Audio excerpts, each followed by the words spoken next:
श्री चंद्र प्रभु भगवान की जय।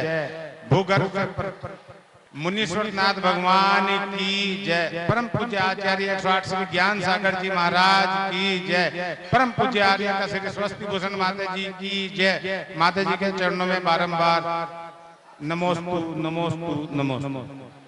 माता जी, ये तो हमारा बड़ा सौभाग्य है कि इस बार आपका चतुर्मास में मिला और उस चतुर्मास में बहुत बड़े बड़े चमत्कार हुए।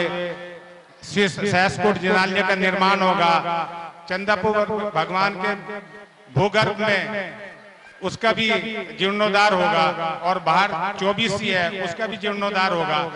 लेकिन सबसे बड़ा एक जो देखने को मिला माता जी, जो पहली बार सिद्ध क्षेत्र पर हुआ कि 550 शिवरार्थी इस पर्युषण पर्व में आए, ये भी एक बड़ी उपलब्धि थी। इसका भी एक महत्व बताएं माता जी, इसका शिविर लगने का क्या महत्व है। और सभी भक्तों का मैं समिति की ओर से अपनी ओर से हार्दिक अभिनंदन करता हूँ। हमारे योगेश जी ने प्रश्न किया, सिद्ध क्षेत्र सोनागिर में ऐसा शिविर प्रथम बार लगा और उस शिविर में 500 शिविरार्थी थे। दशलक्षण महापर्व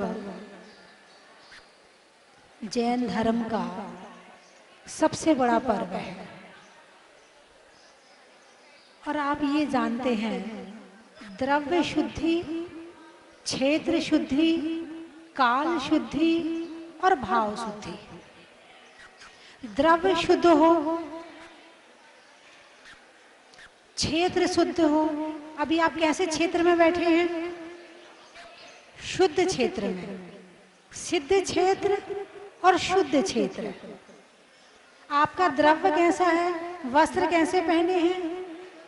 शुद्ध है। सामग्री कैसी है आपकी? शुद्ध है। द्रव्य शुद्ध, क्षेत्र शुद्ध, काल शुद्ध और भाव शुद्ध। अभी काल शुद्ध की बात नहीं करूंगी। जिस समय अच्छा काम किया वो काल शुद्ध हो गया। जिस समय अच्छा काम किया वो काल शुद्ध हो गया। लेकिन कुछ समय ऐसा भी आता है कि जिसमें काल शुद्धि होती है। जैसे दशलक्षण पर्व है, अष्टानी का पर्व है ना। और भी कभी सर्वार सिद्धि योग आता है, कभी अमृत सिद्धि योग आता है, कभी रवि पुष्य नक्षत्र आता है। इस तरह के आते रहते हैं। इसे कहते हैं काल शुद्धि। यदि आप अपने मकान का नागल करवाते हो, उद्घाटन करवाते हो, तो ज्योतिषी से पूछते हो कि कब करवाऊं, जरा समय बता दो। ये क्या है? काल शुद्धि। क्या है ये? काल शुद्धि। तो जो दशलक्षण पर्व है वो अत्यंत उत्कृष्ट काल है। किसके लिए? आध्यात्मिक जीवन के जीने के लिए। उस समय में हर व्यक्ति पूजा, भक्ति, जाप, माला, उपवास, दान आदि खूब अच्छी तरह से करता है ना।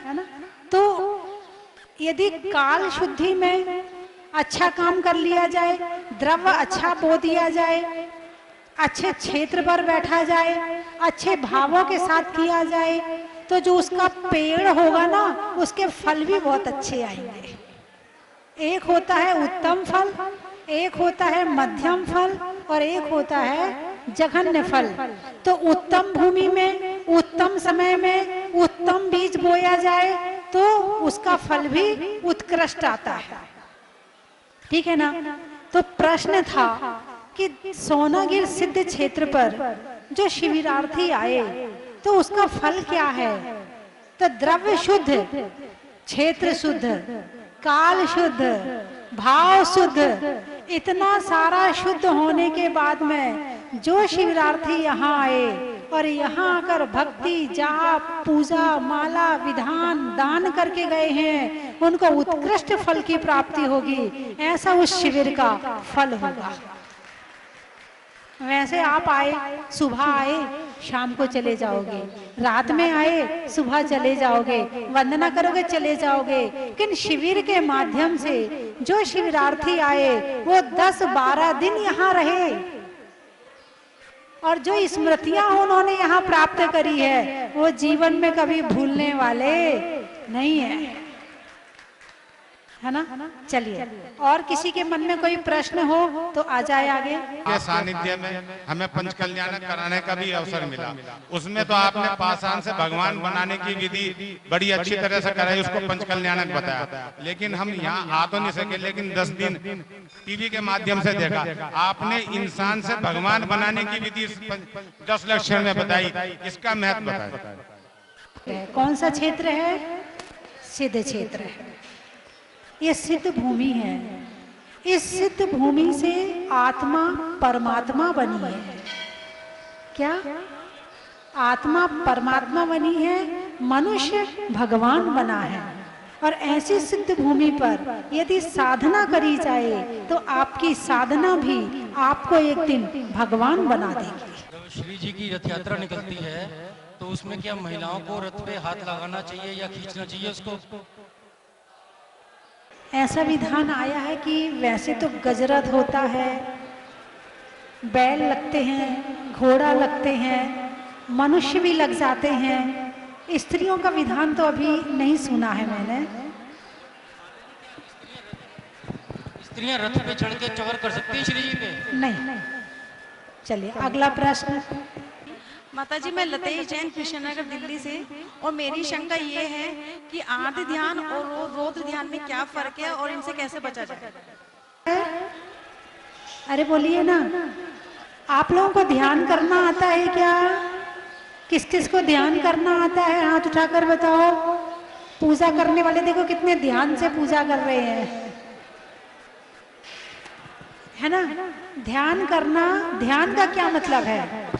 मन वचन काय की एकाग्रता को ध्यान कहते हैं। ध्यान किसे कहते हैं? मन वचन काय की एकाग्रता को ध्यान कहते हैं। अच्छा, ध्यान 2 तरह का होता है, शुभ ध्यान और अशुभ ध्यान। ठीक है। अशुभ में आर्त ध्यान और रौद्र ध्यान, शुभ में धर्म ध्यान और शुक्ल ध्यान। तो आप जब टीवी देखते हैं तो ध्यान से देखते हैं कि नहीं देखते हैं? अरे बोलिए ना। अजी जी, आपकी पसंद की मूवी आ रही है और कोई मच्छर काट रहा हो तो पता चलता है क्या? नहीं चलता है। इसका मतलब आप टीवी ध्यान से देख रहे हैं, हाँ या ना? है? अच्छा, जिस समय नोट गिनते हो, अरे बोलिए ना, कैसे गिनते? 1 2 3 4 4। किसी ने आपसे पूछा, भाई साहब वो डब्बा कहाँ रखा है वो सामान का? 4 4 4 4 4 वो रखा है। सुई अटक गई 4 में, 4 4 4 4 4 चल रहा, भूल ना जाऊं। कितने ध्यान से नोट गिनते हो। तो नोट गिनने में ध्यान चाहिए कि नहीं चाहिए? अच्छा, रोटी बनाते हो, है ना, ध्यान से रोटी बनाते हो कि नहीं बनाते? यदि रोटी ध्यान से ना बनाई जाए तो तवे पर रोटी की जगह आपका हाथ चला जाएगा। आप रोटी सेकते हो, कैसे पलटते हो? फिर पलटी, फिर पलटी, फिर पलटी, जल ना जाए। जरा सा ध्यान हटा कि रोटी जली। इसका मतलब रोटी बनाने में भी क्या चाहिए? ध्यान चाहिए। आप अपने बच्चों से कहते, बेटे ध्यान से पढ़ना, कहते हो कि नहीं कहते हो? क्या कहते हो? इसका मतलब पढ़ने में ध्यान चाहिए। चाहिए कि नहीं चाहिए? प्रवचन सुन रहे हो, ध्यान से सुन रहे हो कि बिना ध्यान के सुन रहे हो? ध्यान से, यानी प्रवचन सुनने में भी ध्यान चाहिए, है ना। 24 घंटे हम ध्यान में रहते हैं। क्या भगवान महावीर ने बताया कि हम 24 घंटे ध्यान में रहते हैं। अब ध्यान मैंने बताया शुभ और अशुभ। ये बात अलग है कि अभी जब आप पूजा करते हो, भक्ति करते हो, प्रवचन सुनते हो, जिस समय आप अच्छे काम करते हो भावों के साथ में, उस समय शुभ ध्यान में होते हो, और जिस समय नहीं करते और काम करते हो उस समय अशुभ ध्यान में होते हो। अच्छा बताओ, क्रोध करने के लिए ध्यान चाहिए कि नहीं चाहिए? हाँ, कितना ध्यान एकाग्र होता है, सामने वाला फोकस होता है, बिल्कुल जिस पे गुस्सा कर रहे हैं कुछ और नहीं दिखता है, बिल्कुल सामने वाला दिखता है। और जो जो बातें कहनी है ध्यान लगाते हो कि इसको क्या क्या कहना है, और ध्यान लगा के फिर सारी बातें निकालते हो। गुस्से में बड़ा ध्यान होता है, लेकिन होता अशुभ है, होता है पाप बंध का कारण। शुभा पुण्यस्य अशुभा पापस्य। शुभ से पुण्य का बंध होता है और अशुभ से पाप का बंध होता है। इतना तो समझ में आ गया। आप लोग टेंशन करते हो कि नहीं करते हो? अरे बोलिए ना, इतने लोग बैठे हैं, ऐसा कौन है जो टेंशन नहीं करता है? अच्छा, सब करते हैं। तो टेंशन करने में ध्यान होता कि नहीं होता? यानी एकाग्र, जिस चीज को हम सोच रहे हैं उसमें एकाग्रता। मेरा बेटा पढ़ता नहीं है, अब वो बड़ा होके क्या बनेगा, उसकी जिंदगी खराब हो जाएगी, वो पीछे हो गया है, वो बेटे की टेंशन, दुकान की टेंशन, आजकल ग्राहकी नहीं चल रही है, आजकल कोई ग्राहक ही नहीं आ रहा है, धन की टेंशन, एकाग्रता। ठीक है, तो बहन जी का प्रश्न है कि आर्त ध्यान और रौद्र ध्यान, आर्त ध्यान से कैसे बचें और रौद्र ध्यान से कैसे बचें? तो आर्त ध्यान पहले ये समझ लें किसका कारण है। आर्त ध्यान त्रियंच गति का कारण है। आप अपने बच्चे की टेंशन कर रहे, किसी की भी टेंशन करते। आपको पता है सुकुमाल की माँ, सुकुमाल मुनिराज की याद है? सुकुमाल जब दीक्षा लेके चले गए थे तो सुकुमाल की माँ ने बहुत टेंशन करी थी कि नहीं करी थी? अरे बोलिए ना, करी थी ना। इतनी टेंशन करी, इतनी टेंशन करी, खाना छोड़ दिया, पीना छोड़ दिया, और उस टेंशन की वजह से, बेटे की टेंशन की वजह से वो बाघनी बन गई थी। हाँ या नहीं? किस कारण से? टेंशन किसकी थी? बेटे की। और बाघनी किसको बना? त्रियंच गति में किसको जाना पड़ा? माँ को जाना पड़ा। कितनी टेंशन कर लेना, चाहे किसी की, धन की, बेटे की, किसी की टेंशन कर लेना, दुर्गति हमारी होगी। तो बचने के लिए क्या करें? धर्म ध्यान। कौन सा ध्यान? धर्म ध्यान। धर्म ध्यान भी 4 तरह का हो गया। आज्ञा पाए, विपाक विचय, उपाय विचय और संस्थान विचय। 4 तरह का ध्यान हो गया। आज्ञा पाए, भगवान की आज्ञा का पालन करना। भगवान ने ऐसा कहा है, पूजा करना चाहिए, हम पूजा करेंगे। भगवान ने कहा अभिषेक करना चाहिए, हम अभिषेक करेंगे। भगवान ने कहा स्वाध्याय करना चाहिए, हम स्वाध्याय करेंगे। भगवान ने कहा दान देना चाहिए, हम दान देंगे। भगवान ने कहा मंदिर बनाना चाहिए, हम मंदिर बनाएंगे। भगवान ने कहा प्रतिमा विराजमान, दान, दान में सब कुछ आया। 4 दान, आहार दान, अभय दान, औषध दान और ज्ञान दान। भगवान ने कहा संयम का पालन करना चाहिए, हम संयम का पालन करेंगे। भगवान ने कहा तपस्या करनी चाहिए, हम तपस्या करेंगे। ये कौन सा धर्म ध्यान हो गया? आज्ञा पाए धर्म ध्यान। विपाक विचय धर्म ध्यान, यानी कर्म के उदय को मानना। घर में, परिवार में जितने लोग रह रहे हैं, सबका अपना अपना पर्सनल कर्म है। सबकी कर्म की फैक्ट्री अपनी अपनी है। कोई किसी के कर्मों का फल नहीं भोगता है। हाँ, उसके कारण से हम कर्म बंद तो कर सकते हैं, मगर फल तो हमें ही भोगना पड़ेगा। बात समझ में आई कि नहीं आई? घर में धन है, पैसा है, अच्छा परिवार है, बहू है, बेटा है, सब है, और एक घर में ऐसा बेटा पैदा हो गया कि जो चल नहीं पाता है, बोल नहीं पाता है, देख नहीं पाता है, दिन भर पड़ा रहता है, तो सारे घर वाले टेंशन करते कि नहीं करते? अरे बोलिए ना, करते हैं ना। अच्छा ये बताओ, उस बेटे के कर्म का उदय है कि नहीं है? यदि बेटा पुण्यात्मा होता तो बढ़िया होता, उसके सर्वांग सुंदर होते, आराम से आपके जैसे एक्टिव होता है। लेकिन पूरे समय टेंशन, मेरे घर में ऐसा बेटा है, बेचारा ऐसा, बेचारा ऐसा, बेचारा ऐसा। वो तो अपना कर्म का फल भोग ही रहा है और घर वाले उसकी वजह से कर्म का बंध कर रहे हैं जो वो अगले जन्म में भोगेंगे। तो यहाँ पर ये मान के चलो कि हर व्यक्ति के, परिवार के हर सदस्य का अपना अपना कर्म है। अपनी अपनी सांस ले रहे कि नहीं ले रहे, अपना अपना भोजन कर रहे कि नहीं कर रहे, अपना अपना सुख दुख भोग रहे कि नहीं भोग रहे, भोग रहे ना, तो कर्म भी अपना अपना है। ऐसे समय में कर्म विपाक विचय, यानी विचार करना चाहिए कि हमारे कर्म का उदय है कि हमारे घर में ऐसा बेटा पैदा हुआ, और बेटे के कर्म का उदय है कि उसको ऐसा शरीर मिला। और ऐसा मन शांत करके उस बेटे के नाम से आप विधान करो, आप माला फेरो, उसे भक्तांबर सुनाओ, है ना, उसके ऐसा काम करो कि उसको भी दुआ दो, भक्तांबर पढ़ के उसे दुआ दो, उसे अच्छा सा शास्त्र आदि स्वाध्याय सुनाओ, तो इससे उसका भी भला होगा और तुम्हारा भी भला होगा। लेकिन उसके नाम से टेंशन करके उसका भी बुरा कर रहे हैं और अपना भी बुरा कर रहे हैं। बोलिए हाँ या ना?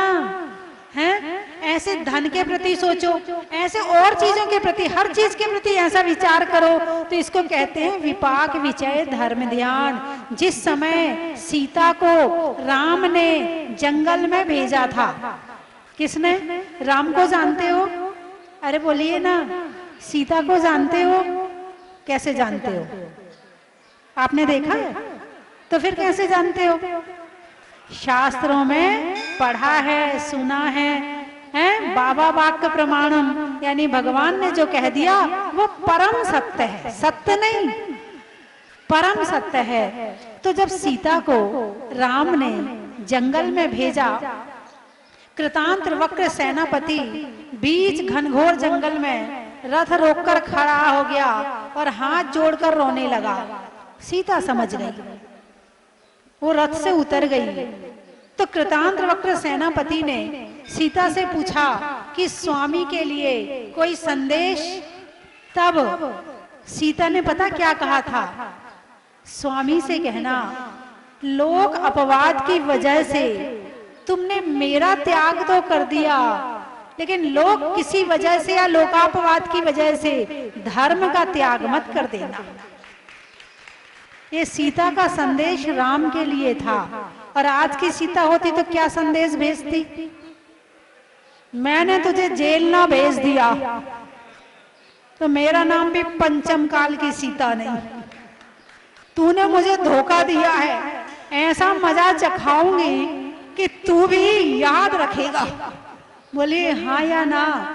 मगर उस सीता ने विचार किया, निश्चित ही मैंने पिछले जन्म में किसी के साथ में ऐसा कार्य किया होगा, किसी से किसी को अलग किया होगा, इसलिए आज मुझे अपने परिवार से अलग होना पड़ रहा है। और ऐसा चिंतन सीता ने जंगल में रह करके किया था।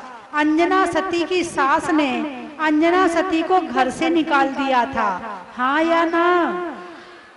फिर जंगल में हनुमान का जन्म हुआ था, सीता भी गर्भवती थी, अंजना सती भी गर्भवती थी। जिस समय नारी को रक्षा की जरूरत होती है, उस समय घर वालों ने जंगल में भेज दिया। बोलिए हाँ या ना?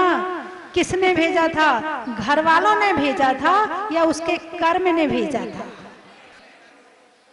अभी तो कह रहे कर्म ने भेजा था। जरा यही बातें घर में याद कर लेना। जब तुम्हारे साथ में कोई घटना घटे तब याद कर लेना कि कर्म ने भेजा है, फिर मन में शांति रख लेना। हाँ, इसी का नाम है विपाक विचय धर्म ध्यान। क्या नाम है इसका? विपाक विचय धर्म ध्यान। ऐसा विचार करने से मन शांत होता है, मन अच्छा होता है, दूसरों के दोष नहीं अपने दोष दिखते हैं। और जब अपना दोष दिखने लगे तो समझना धर्म शुरू हो गया। जब तक दूसरों के दोष नजर आ रहे हैं तब तक समझना कि हम सही सोच नहीं कर रहे हैं, और जब खुद के दोष दिखने लगे तो समझना धर्म ध्यान शुरू हो गया। आर्त ध्यान छोड़ने के लिए ऐसा विचार करना जरूरी है। उपाय विचय धर्म ध्यान, जो मैंने कर्म किए थे, अब ये कर्म कैसे दूर हो। मैना सुंदरी की शादी किससे हुई थी? कोढ़ीपति से हुई थी। श्रीपाल कैसा था? कोढ़ी था। तो मैना सुंदरी ने श्रीपाल को छोड़ दिया था क्या? नहीं छोड़ा था। तो क्या हुआ था? हैं? आजकल की लड़की यदि शादी कर रही है तो 10 देखेगी, पहले 10 लड़के। पापा वो काला बहुत है, मैं इससे शादी नहीं करूंगी। पापा उसके सिर पे बाल नहीं है, इससे कोई शादी करेगा क्या? पापा वो टिग्गा सा है, मैं इससे शादी नहीं करूंगी। पापा वो ऐसा, इतने करती है नखरे कि पापा बेचारे कहते भैया तू ही ढूंढ ले, मेरे बस की नहीं कि तेरे लिए को हम ढूंढ सके। हाँ या ना? यहाँ तो पिता ने कोढ़ीपति भी ढूंढ लिया। तो जैसे पिताजी आपकी आज्ञा, जो मेरे भाग में था वो मुझे मिल गया। संस्कारी नारी अपने वर का चयन स्वयं नहीं करती है। मैना सुंदरी ने यही तो कहा था। पिता को गुस्सा आ गया था। पिता ने कोढ़ीपति से देखते हैं तेरा भाग, और मैना सुंदरी को फिर रोका बहुत कि तेरे लिए महल बनवा देंगे, अलग रख देंगे, तू रह जा। अब नहीं रहूंगी, अब तो जहां मेरे पति रहेंगे वहां मैं रहूंगी। फिर मैना सुंदरी ने तीर्थ यात्रा करवाई। उस तीर्थ यात्रा में श्रीपाल मौन मैना सुंदरी सोनागिर भी आए होंगे, इस सोनागिर के दर्शन भी किए होंगे, है ना। और उसके बाद मुनिराज से पूछा कि इनका कोढ़ नष्ट कैसे होगा। मुनिराज ने कहा सिद्ध चक्र विधान करो। कौन सा विधान करो? सिद्ध चक्र विधान करो। और सिद्ध चक्र विधान किया, उसका जल, उसका गंधोदक कोढ़ियों पर छिड़का, पाप का नाश हुआ, कोढ़ ठीक हो गया। उपाय विचय धर्म ध्यान, कर्म का उदय आया है तो उपाय करो। क्या करो? उपाय करो कि कर्म कैसे ठीक होगा, एक कर्म कैसे जाएगा, उसका उपाय करना। उपाय विचय धर्म ध्यान और संस्थान विचय धर्म ध्यान, इसके 4 भेद हैं। पार्थिवी धारणा, आग्नेय धारणा, वायु धारणा और जल धारणा। इसको तो आप पढ़ेंगे तब ज्यादा अच्छा लगेगा, यानी इसमें ध्यान की स्थिति बन जाती है ना। तो इन चारों चीजों को करने से आर्त ध्यान और रौद्र ध्यान नहीं होता है, धर्म ध्यान होता है, पुण्य का प्रकाश होता है, पाप का नाश होता है, और आप त्रियंच गति और नरक गति से बच सकते हो। बस यही रास्ता है, दूसरा रास्ता नहीं है। चलिए, कोई और किसी का प्रश्न है? माइक पास में। जहाजपुर को अतिशय से बनाने वाली सृष्टि माता जी बंदनामी बंदनामी बंदनामी। माता जी, मेरा प्रश्न है कि सम्यक दर्शन और सम्यक ज्ञान एक साथ प्रकट कैसे होता है? और दूसरा प्रश्न है, श्री कृष्ण भगवान की धर्मपत्नी रुक्मिणी का वियोग किस कारण से हुआ था? कौन सा कर्म का उदय था उनका? अच्छा, एक प्रश्न बहुत बड़ा है। सम्यक दर्शन, सम्यक ज्ञान और सम्यक चारित्र कैसे प्रकट होता है? इसके 2 कारण हैं। अंतरंग कारण है, जब अनंतानुबंधी क्रोध, मान, माया, लोभ, मिथ्यात्व, सम्यक मिथ्यात्व और सम्यक प्रकृति का उपशम, क्षय उपशम होता है, तब सम्यक दर्शन होता है, सम्यक ज्ञान होता है। और जब अप्रत्याख्यान प्रत्याख्यान संजुलन का मंद उदय होता है, तब जो चारित्र प्रकट होता है। ठीक है। और बहिरंग कारण में यदि ग्रस्त है तो देव पूजा, गुरु उपासना, स्वाध्याय, संयम, तप और दान पूरी भक्ति के साथ करें, पूरी भक्ति के साथ करें, तो कहीं ना कहीं कभी ना कभी सम्यक दर्शन की प्राप्ति हो जाएगी, है ना। और वही सम्यक दर्शन जब और निर्मल होगा तो आपको सम्यक चारित्र की तरफ ले जाएगा।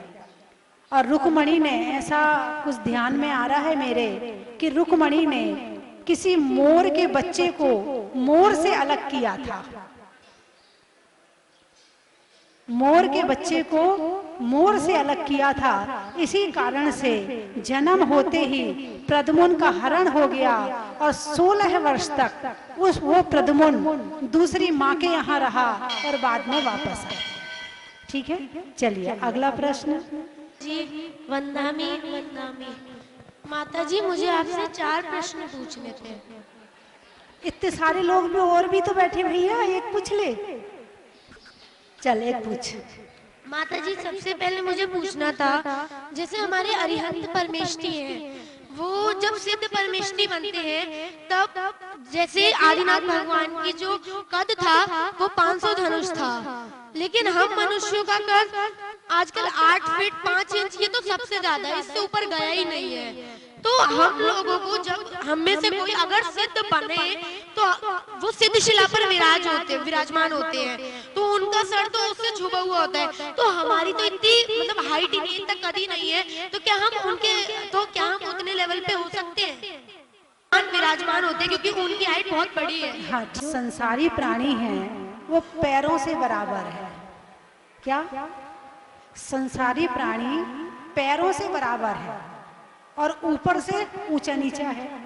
सिद्ध भगवान सिर से बराबर है, नीचे से ऊंचे नीचे है। ठीक है। और शरीर की हाइट से आत्मा के सुख में, आत्मा की शक्ति में, आत्मा के ज्ञान में, आत्मा के दर्शन में कहीं कोई फर्क पड़ने वाला नहीं है। ठीक है। जितना सुख 500 धनुष की काया में है, उतना ही सुख 3.5 हाथ के जो भगवान महावीर थे उनमें है। सुख शक्ति में कहीं अंतर नहीं है, क्योंकि आत्मा का स्वभाव जो है वो विस्तार और संकुचन वाला है। कैसा है? विस्तार और उपसंहार। यानी जैसे दीपक को यदि घड़े में रख दो तो दीपक का प्रकाश कितना हो जाता है?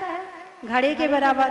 और निकाल के कमरे में रख दो तो कमरे के बराबर। ऐसे ही आत्मा चींटी के शरीर में जाए तो चींटी के बराबर, और हाथी के शरीर में जाए तो हाथी के बराबर। वो फैलाव और संकुचन उसमें होता है। सुख शक्ति में कहीं कोई अंतर नहीं पड़ता और सभी सिद्ध भगवान सिर से बराबर है। ठीक है, चलिए अगला प्रश्न। माता जी, मेरा अगला प्रश्न, उन्हें तीनों लोगों के तीनों कालों का प्रत्यक्ष दिखता है एक ही बार में, एक समय पर, हर प्राणी का। तो जो नत्य निगोद में जो जीव होते हैं उनको कितना ज्ञान होता है? लब्ध अक्षर ज्ञान होता है। लब्ध अक्षर जो अक्षर का सबसे छोटा रूप है, उतना ज्ञान उनका उघड़ा हुआ होता है। उससे ज्यादा उन्हें ज्ञान जो सबसे, यानी सबसे ज्ञान की सबसे जघन्य होता है, हो सकता है कम से कम, जितना ज्ञान कम से कम हो सकता है, जिसके कारण से जीव बना रहे, वो जड़ ना हो जाए, उतना ज्ञान होता है। और जो सिद्ध भगवान हैं उन्हें तो तीनों लोकों का, तीनों कालों का ज्ञान होता ही है। चलिए, और किसी को पूछना है? किसी के प्रश्न ले लें भैया, एक प्रश्न उनका आ जाए। वस्तुतः मूल नायक प्रतिमा का अभिषेक होना चाहिए, लेकिन बहुत से मंदिरों में मूल नायक मंदिरों प्रतिमाओं का अभिषेक निषेध कर दिया गया। इवन गीले छन्ने से निषेध कर दिया गया, प्रतिमा निकालने के बाद अभिषेक करते। क्या ये सही है? मूल नायक अभिषेक होना चाहिए, नहीं होना चाहिए? और हमारा जिनवाणी या आचार्य उमा स्वामी और माघनंदी महाराज की वाणी क्या कहती है? मेरी शंका है कि आज इतने लोग इतने लोग दर्शन करने, यात्रा करने आए, भगवान के दर्शन तो किए, पर आपकी वाणी से वो लोग वंचित रहे। उनका कौन सा पाप का उदय था जो आपकी वाणी नहीं श्रवण कर सके? यदि दिव्य तो नहीं। लोगों की श्रद्धा दर्शन में ज्यादा है, और हालांकि वो दर्शन भी दर्शन जैसे करने चाहिए वैसे करते भी नहीं है, क्योंकि यदि ज्ञान होगा तो दर्शन में विशेषता आएगी, और ज्ञान नहीं होगा तो दर्शन भी होने वाले नहीं है। और ज्ञान के प्रति जिज्ञासा कम है। देखने में जैसे पहले रेडियो था, ठीक है, उसके बाद टीवी आई, तो जब टीवी आई तो रेडियो में केवल सुन सकते थे और टीवी में देख भी सकते हैं। किताब, रेडियो और टीवी, तीन चीज आपके पास में है ना। अब आप क्या यूज करोगे? जो चीज किताब में लिखी है वही रेडियो में आ रही है, और जो चीज रेडियो में आ रही है वही टीवी में आ रही है। आप क्या यूज करोगे? हैं? टीवी ना, हैं? किताब नहीं करोगे, उसमें खुद जोर लगाना पड़ेगा। टीवी में केवल रेडियो में केवल सुनना पड़ेगा, और टीवी में देखने भी मिलेगा और सुनने भी मिलेगा। तो वर्तमान में देखने का काम ज्यादा हो गया है।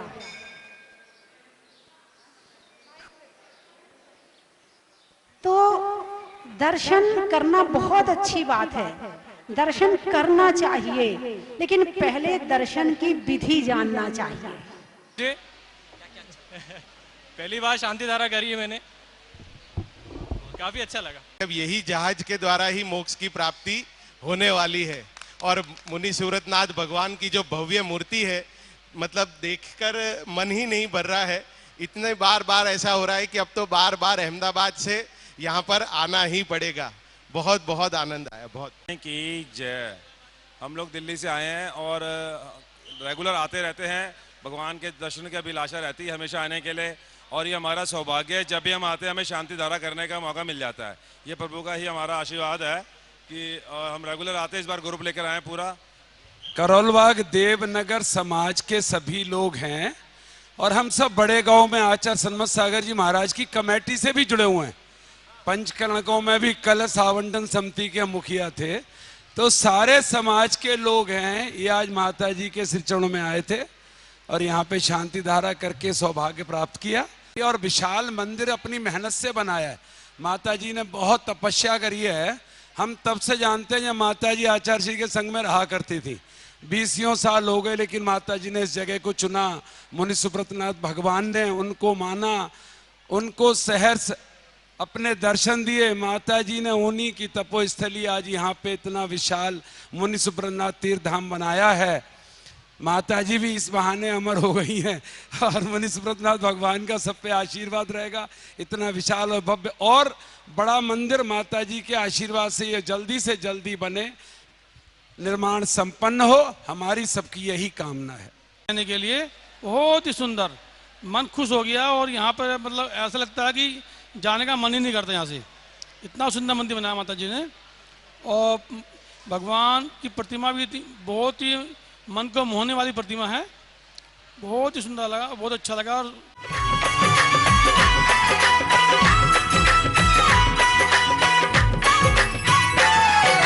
चलो स्वस्ति धाम, चलो स्वस्ति धाम, आओ स्वस्ति धाम, चलो स्वस्ति धाम, चलो स्वस्ति धाम। चलो स्वस्ति धाम, चलो स्वस्ति धाम, चलो स्वस्ति धाम, चलो स्वस्ति धाम। मन चाहे होते सारे काम, चलो स्वस्ति धाम, चलो स्वस्ति धाम। बंधुओं, मैं आपको सादर आमंत्रित करता हूं आने वाली शनि अमावस्या 14 अक्टूबर को आप यहां पधारे। भूगर्भ से प्रकटित चैतन्य चमत्कारी अतिशयकारी 1008 मुनीश्वरनाथ भगवान के मस्तक पर परम पूजनीय भारत गौरव गुरु मां गण्य स्वस्ति भूषण माता जी की संगस्था छुल्लिका अर्थमती माता जी के सत्संग पावन सानिध्य में बड़े बाबा के मस्तक पर 1008 कलशों से महामस्तकाभिषेक होगा। बंधुओं, वर्ष में 1 या 2 बार शनिवार और अमावस्या दोनों संयोग मिलते हैं। महान पुण्य का उदय आता है, तब शनि अमावस्या के दिन मुनीश्वरनाथ भगवान के मस्तक पर अभिषेक शांति धारा का सौभाग्य मिलता है। तो बंधुओं, आपको कहीं भटकने की आवश्यकता नहीं है। आने वाली 14 अक्टूबर को जहाजपुर पधारे, भूगर्भ से प्रकटित बड़े बाबा के मस्तक पर अभिषेक करें, शांति धारा करें। अपने घर में रोग शोक आदि व्याधि को दूर करने के लिए, शनि ग्रह बाधा को दूर करने के लिए, सुख समृद्धि के लिए बड़े बाबा के मस्तक पर शनि अमावस्या के दिन एक कलश करवाएं, शांति धारा करवाएं। इसकी न्योछावर राशि मात्र 5100 रुपए है। अब आपको कैसे पता चलेगा कि आपके नाम से शांति धारा हुई है? बंधुओं, उस दिन बड़े बाबा का जो अभिषेक होगा, शांति धारा होगी, उसका पारस चैनल पर सीधा प्रसारण होगा सुबह 8:45 से। तो आप सभी, मैं तो चाहता हूं आप यहां पर आए, बड़े बाबा का अभिषेक करें, शांति धारा करें। लेकिन यदि आप नहीं आ सकते हैं तो अपने नाम से एक कलश शांति धारा करवा सकते हैं, जिसकी न्योछावर राशि मात्र 5100 रुपए है। आप अपनी सूचना स्वस्ति धाम पर दे सकते हैं। धन्यवाद। रतन की थाल को सजाओ रे आज, रत्नों की थाल को भर लाओ रे आज। आओ आओ करे रे गुणगान आरती भगवन की। आओ आओ करे गुणगान आरती भगवन की। आओ आओ करे रे गुणगान आरती भगवन की।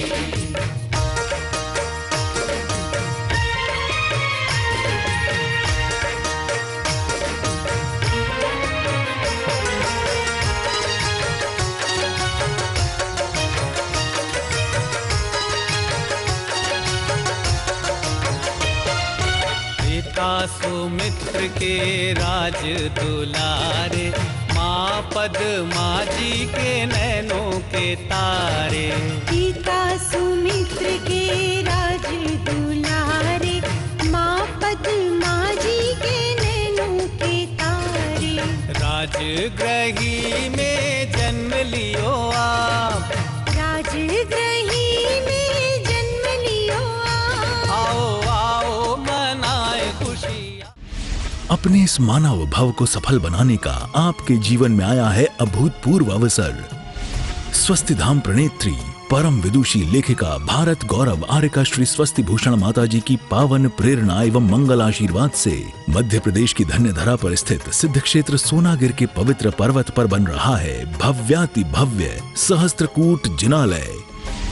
आप अपने व अपनों के नाम से एक प्रतिमा अथवा एक से अधिक प्रतिमाएं विराजमान कर सहस्त्र पुण्य के भागीदार बने। एक प्रतिमा की न्योछावर राशि 1,11,000 रुपए मात्र। अपनी स्वीकृति प्रदान करने हेतु दिए गए नंबरों पर शीघ्र संपर्क करें।